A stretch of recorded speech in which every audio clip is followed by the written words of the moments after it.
देखिए भाई, जंगल में जंगली जानवर को फंसाने के लिए कैसा कैसा जाल बिछाया जाता है।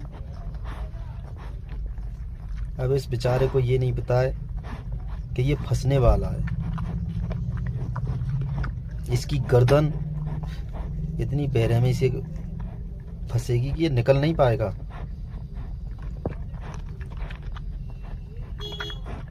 अभी ये फंसने वाला है, बस 1